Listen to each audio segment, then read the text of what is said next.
김어준의 뉴스 공장.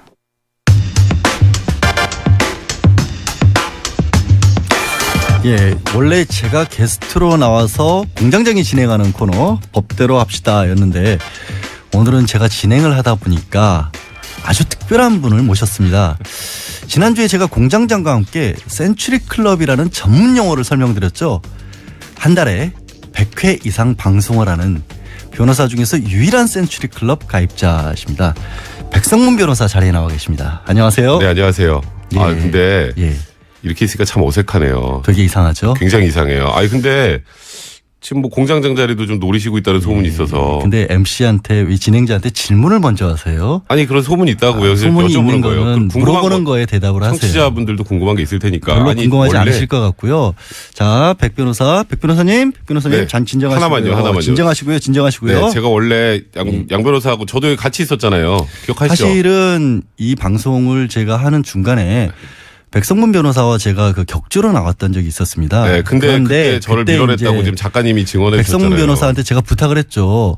한 달에 100번씩이나 방송을 하시는데 이 라디오 코너 하나 정도는 양보를 좀 해달라라고 했더니 백 변호사가 흔쾌히 안 그래도 방송이 너무 많아서 힘든데 이 정도는 당신이 하세요. 라고 양보를 해 주셔서 그 덕에 오늘 제가 진행을 보고 있는 건 감사를 드리고요. 여기까지 하죠. 아마 듣는 분들이 다 저를 밀어냈다고 생각하실 거예요. 그럴 리가 있겠습니까? 악마 변호사가 괜히 악마 변호사가 아니죠. 자, 방송합시다. 네, 알겠습니다. 태블릿 PC 어제 새로운 태블릿 PC가 나왔어요. 네, 그렇죠? 그렇죠. 제2의 태블릿 PC. 근데 제가 보니까 백성문 변호사가 2015년경에 잠깐 태블릿 PC를 썼었습니다. 네, 잠깐 썼죠. 예. 그 기종이 같은 기종으로 보이거든요. 네, 같은 기종입니다. 같은 기종이었죠. 네, 같은 기종이죠. 그 태블릿 PC 쓰기 어려워요? 쉽죠. 핸드폰 쓸 줄 알면 다 쓸 수 있습니다. 그러니까 같은 기종의 그 계열에 있는 같은 네. 회사의 스마트폰을 쓸 줄 알면 그것도 쓸 줄 안다고 봐야겠죠. 쉽게 말해서 큰 스마트폰이죠. 그렇죠. 별로 다른 게 쓸 줄 없는 알면 거죠. 당연히 쓸 줄 아는 거죠. 그러면 최순실 씨는 계속해서 부인을 했는데 네. 최순실 씨가 못 쓴다라는 게 말이 안 된다는 게 거기서 증거가 되는 거잖아요. 명확하게 증거가 되는데 여전히 최순실 씨는 태블릿 PC를 못 쓴다고 하고 있어요. 근데 백성문 변호사도 쓰다가 뭐 이거 모르겠다고 어렵다고 그만 포기를 하긴 했죠. 그건 아니고요. 이게 핸드폰 갖고 다니니까 이게 너무 똑같아서 그게 별로 필요가 없어서 그렇죠. 왜 저를 자꾸 모함하세요? 지금? 아니 모함하는 게 아니라 그때 분명히 저한테 쓰는 법이 너무 어렵다라고 투덜댔는데 혹시 최순실 씨도 그래서 포기를 했을까 봐. 제가 언제 그런 적 있었나요? 그건 아니에요? 근데 이번 거는 장시호 씨가 제출한 거잖아요. 네. 그죠? 근데 장시호 씨가 이렇게 얘기를 했어요. 독일에 있는 이모가 연락을 해서 우리 집에 가서 요것 좀 챙겨놔라. 그래서 태블릿 PC, 청와대 쌀 이건 왜 갖고 나오라고 그런지 잘 모르겠는데요. 그리고 존 제이콥스라고 김영재 그거를 원장의 지금 입수 격리를 아까 브리핑 시간에 해버렸어요. 죄송합니다. 다 했어요. 다 했는데 네. 제가 정말 신기한 거는 그렇게 꼼꼼하게 따져가면서 지시를 했던 것 중에 태블릿 PC가 들어가 있었는데 그렇죠. 그러면 정말 중요한 가치가 있다는 거 아니겠어요? 그렇죠. 그 중요한 거를 중요하다는 걸 아마 장시호 씨도 알았으니까 이거를 덜컥 냈을 거 아닙니까? 그렇죠. 특검에서 뭐라 그랬을까요? 어떻게 얘기를 했을까요? 그러니까 특검에서는 장시호 씨한테 사실 태블릿 PC를 내라고 말 못했겠죠. 왜냐하면 태블릿 PC를 장시호 씨가 갖고 있는지 몰랐을 테니까 일단 처음에.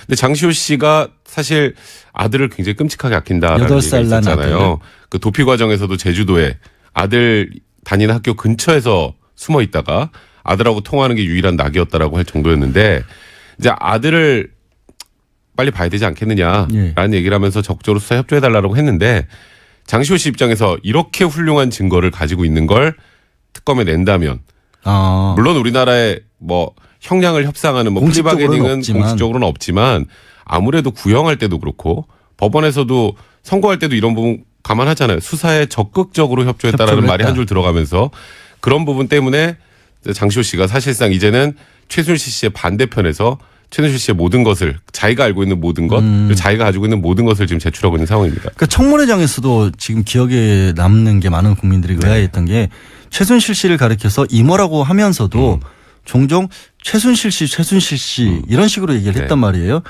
그러면 지금 상황에서는 좀 둘이 갈라섰다 이렇게 봐야 할까요? 지금 사실상 갈라섰죠.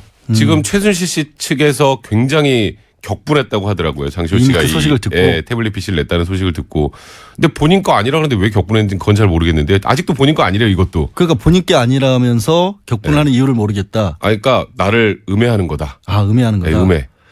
그래서 그 계속해서 감정해야 한다라고 하는데 감정한다는 게 어떤 의미인지 청취자분들한테 좀 설명을 좀 해주세요. 그러니까 사실 저는 태블릿 PC를 감정하자는 걸 왜 하자는지 잘 모르겠어요. 사실 그 안에 내용물이 맞는지 맞지 않는지 그거 확인하는 게 제일 중요한 작업이거든요.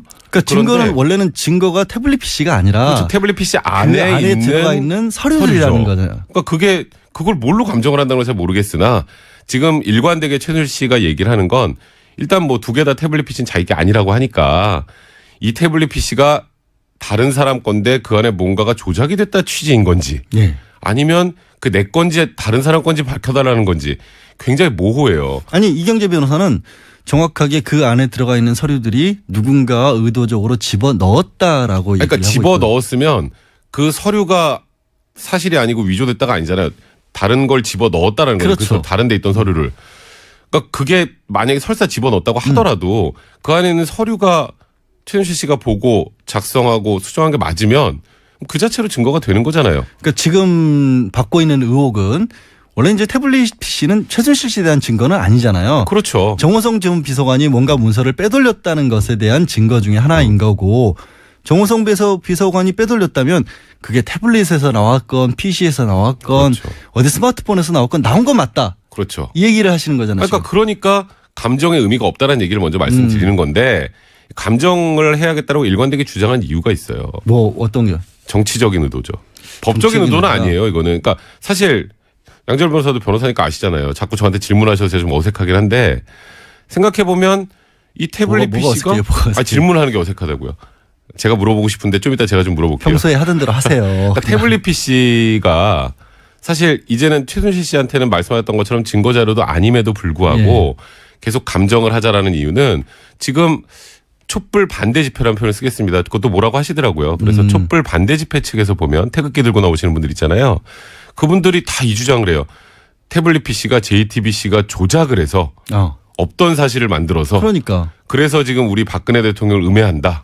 라는 표현을 검찰도 쓴단 거기에 말이에요. 편을 들고 있고. 네, 검찰도 편을 들고 있고 좌편향된 모든 언론들이 박근혜 대통령 죽이기를 하고 있다. 이게 지금 프레임이에요. 근데 좌편향된 모든 언론들이 그동안 뭐 이른바 보수로 분류됐던 언론들까지도 다 좌편향됐다라고 그러니까 얘기하고 본인들 편이었을 때는 아무 말도 안 하다가 지금 갑자기 진실이 좀 나오니까 좌편향됐다.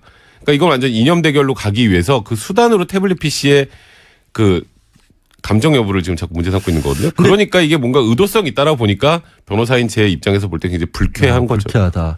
사실 지금은 이제 제가 양절 권한대행이 진행하고 있는 김어준의 뉴스공장을 여러분들께 듣고 계신데 뉴스공장 김어준 원래 공장장은 감정을 주장하는 이유가 그렇게 감정을 해서 외부로 빼돌리고 나면 뭔가 그 외부에서 틀림없이 조작이 있을 것이다 라는 걸 주장을 하고 있는데 저는 그건 끝까지 아니라고 했거든요. 아니에요. 백 변호사는 어떻게 생각해요? 아니죠. 아니죠. 그거는. 그건 아니죠. 그건 좀 너무 나가신 거예요. 총수가.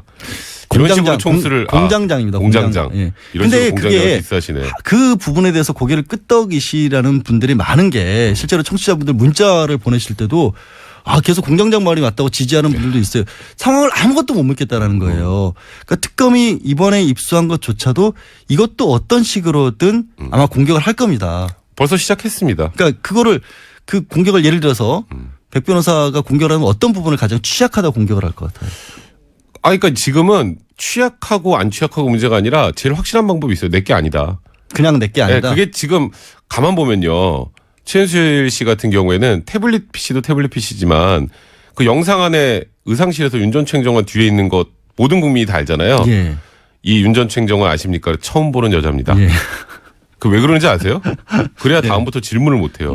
뭘 물어봐? 그러면 거기다가. 그렇죠. 이제 그 영상을 야심차게 이제 검찰에서 딱 보여주면서 아냐고 확인한 다음에 어떻게 알았냐, 무슨 역할을 했냐 이렇게 질문이 나가야 되는데 처음 보는 여자입니다. 하면 더 이상 질문할 수가 없잖아요. 처음 보는 여자한테 시집가라고. 그게 제일 확실한 공격 방법이에요. 지금 최순실 씨 입장에서는. 아예 그거밖에 방어할 수 있는 게 아예 원천적으로 끊어버리는 그렇죠. 것밖에 없다. 내게 아니다라고 해야 그 안에 있는 게 뭐가 나오든 모른다고 할 수 있잖아요. 아까 백성문 변호사가 사실 밖에서 잠깐 얘기를 할 때 이런 얘기를 했어요.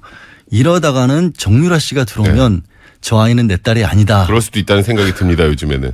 최순실 씨는 지금 변호사가 생각하기에는 법률적으로 완전히 역행하는 거잖아요. 네. 이렇게 객관적으로 확실한 증거까지 다 내게 아니다. 나는 이 여자도 모른다. 난 이 사람 모른다라고 하면 법원에서 나중에 판단을 할 때 반성을 하지 않는다라는 취지로 더 중형을 선고하는 게 일반적이라 이렇게 안 하는 게 정상인데 왜 이렇게 할까요?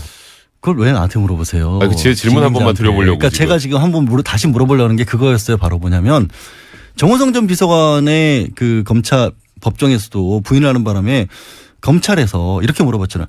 아니 이게 지금 박근혜 대통령에 대한 재판이냐 아니면 정호성 비서관에 대한 재판이냐라고 했고 최순실 씨 같은 경우도 그렇게 명백한 증거까지 부인을 하면 사실 변호사들이 고집 피우는 의뢰인들 설득해서 꺾어서 인정할 건 인정합시다라고 가는 게 우리 형사재판할 그렇죠. 때 기본 업무잖아요. 솔직히. 근데 이걸 다 부인하고 있는데 왜 그러는 거예요 도대체? 심지어 자백한 것도 다시 지금 뒤집고 뒤집었잖아. 있잖아요. 그러니까 조금 전에 아까 대답하셨네요. 박근혜 대통령을 위한 박근혜 대통령을 그 위한. 재판인 거예요. 지금 사실상. 그럼 그 이유가 뭐냐면 지금 박근혜 대통령 탄핵 심판 진행되고 있잖아요. 그렇죠. 근데 박근혜 대통령만 살면 그러면 우리도 살 수 있다. 그거 아니면 우리는 빠져나갈 방법이 없다. 저는 근데 그렇게 결심을 했다고 생각을 해요. 그러면 헌법재판소 탄핵을 가면 네. 그런 식으로 방어를 하는 거 뭐든지 다 잡아떼는 거 네. 그리고 증인들도 막 출석 안 시키고 네. 안 오고 네. 이런 게 도움이 될 거라고 보세요? 지금 전혀 도움이 안 되죠. 변호사 시각에서는. 그런데 탄핵 심판이라는 것 자체는 일반 형사재판하고 다르게 약간의 정치적인 그런 판단이잖아요. 뭐 고려를 할 수밖에 그리고 없죠. 여론도 어느 정도 헌법이라는 게 판단하죠. 정치니까. 근데 지금 일단 박근혜 대통령의 탄핵을 저지하려고 하는 쪽의 입장에서는 현재 여론조사를 보면 12% 많게는 15% 정도가 탄핵을 반대하는 그런 그 집계가 나오고 있거든요. 그게 30%만 되면 해볼 만하다라는 거예요.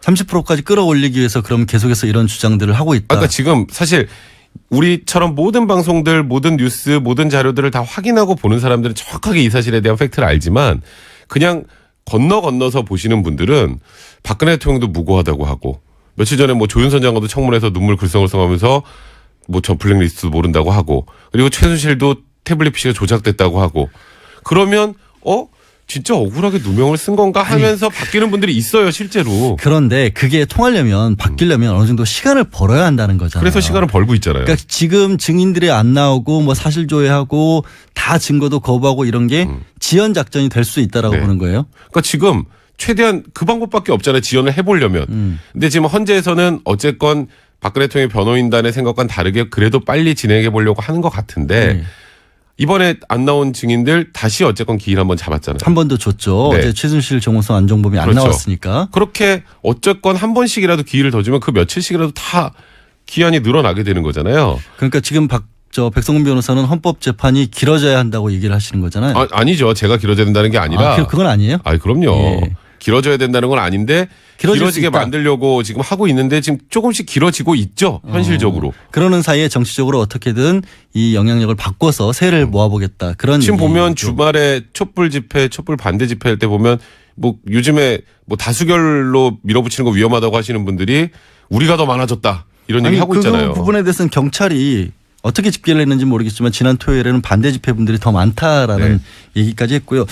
다시 그 태블릿 PC를 좀 몇 가지만 더 짚어봐야 될 것 같은데 그 안에 들어가 있던 내용도 우리가 좀 주목을 해야 할 것 같아요. 그 안에 삼성과 주고받은 이메일이 들어가 있다. 여기까지 나왔어요. 그러니까 지금 삼성과의 뇌물죄 관계에 굉장히 중요한 자료가 될 것 같아요. 일단 언론을 통해서 확인이 된 거는 그 얼마 전에 모 언론이랑 인터뷰됐던데 독일의 집사라고 하는 데이비드 윤 씨 있죠. 예. 데이비드 윤 씨하고 독일 코레스포츠 설립 과정에 관련된 그런 자료들이 들어있어요. 첫 번째. 근데 그 코레스포츠가 어떤 회사냐면 삼성에서 그 승마와 관련해서 직접 컨설팅 계약을 했던 컨설팅 220억짜리 계약을 했던 회사예요. 호텔에서 사진도 찍었고 네, 계약하는 그렇습니다. 거. 그 회사가 설립된 과정, 그다음에 박원호 승마협회 전무하고 이메일을 주고받는 내용, 그게 이제 뭐 삼성에게 돈을 입금받아야 된다는 취지의 내용들. 그러면 삼성이 지금 계속 좀 어쨌건 지금 강요에 의해서 이거는 강요된 행위라고 지금 주장하고 있는 부분이 뒤집혀질 만한 증거라는 얘기가 지금 특검 쪽에서 나오고 있습니다. 그러니까 뇌물죄를 인정하기 굉장히 유효한 증거가 될 수 있다. 그러니까 굉장히 의미 있는 자료다라고 지금 특검이 생각하고 있는 것 같습니다. 지금 애매한 게 2015년 7월이라고만 그렇죠. 나왔는데 과연 7월 초인지 7월 말인지 과연 정말로 그 내용에 최순실 씨가 그동안은 최순실 씨가 받은 거 위주로 나왔잖아요. 그렇죠. 만약에 그 안에 최순실 씨가 적극적으로 이러저러한 것을 해라. 여태 이제 정호성 녹취 파일에 나온 것처럼 뭔가 지시하는 듯한 내용 그런 게 나와버리면 훨씬 더 큰 게 되겠죠. 그렇죠. 아니 그러면 말 그대로 빼도 박도 못하는 증거가 되겠죠.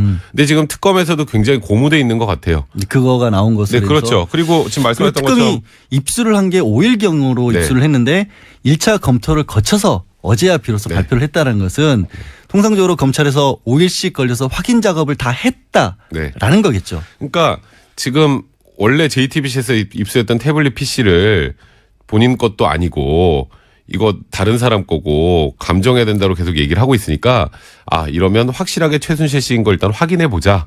그래서 이메일 계정 뭐 사용자 정보 같은 거 다 확인해 보니까 이거는 100% 최순실 씨 거다라는 걸 확인하고 공개를 한 거예요. 이러면 최순실 씨도 부인 못하겠지라고 했는데 그러자마자 바로 부인을 하고 있는 거기에 거죠. 관해서는 뭐 부인하는 전략에서 아까 얘기를 했고요. 마지막으로 짧게 하나만 더 여쭤볼게요. 어제 굉장히 많은 사람들이 놀라워했던 것이 세월호 7시간에 대한 박근혜 대통령 대리인단의 답변서였습니다. A4 용지 16장이었던가요? 그 답변서 변호사 입장에서 잘 된 거예요? 어떻게 보세요? 안 쓰니만 못한 답변서죠. 백성문 변호사가 써도 그보다는 더 잘 쓸 수 있을 것 같다? 이건 당연하죠. 당연하다. 그러니까 이거는 11명의 검찰 출신, 공안 부장 출신이 들어가 있는 변호사들보다 훨씬 낫다 자기가. 잘 못 썼다가 아니라 일부러 그렇게 썼다. 일부러 그렇게 썼다. 그럼요. 왜 일부러 그렇게 썼다? 일단 첫 번째 박근혜 대통령은 얘기를 다 안 해주신 것 같고요. 변호인들한테. 첫 번째. 못 만났다 의뢰인을. 만나도 제대로 얘기 안 해주시는 거. 저번에 신년 기자회견 할 때 보셨잖아요. 기자 간담회 할 때. 거기에다가 지금 일단 제일 중요한 것을 알리지 않는 상태에서 어떻게든 구성을 하려다 보니까 어쩔 수 없이 이렇게 쓸 수밖에 없었던 것 같아요. 사실 저는 이 답변서 16장 필요 없고요. 관저 출입 기록만 내면 되거든요. 뭐 관저 출입 기록이든 통화 목록이든 증거들만 내면 되는데. 그것만 내면 돼요. 이거 뭐 장황하게 16페이지 아침에 몇 시에 일어나셔서 뭐 10시에 첨보고 받았고 그런 내용 굳이 안 쓰셔도 됩니다. 제일 힘들었던 게 아침에 저 청와대를 기록 못하는 게 68년도에 무장공비 침투 이런 것까지 써놓은 걸 보고는 같은 변호사로 저도 참 고생 많이 하셨구나 하는 생각이 들었는데 백성문 변호사 얘기를 사실 저도 더 들어보고 싶어요. 네. 그리고 우리 청취자분들도 많은 얘기를 해 주시고 계신데 이분이 방송이 있으셔서 가셔야 합니다.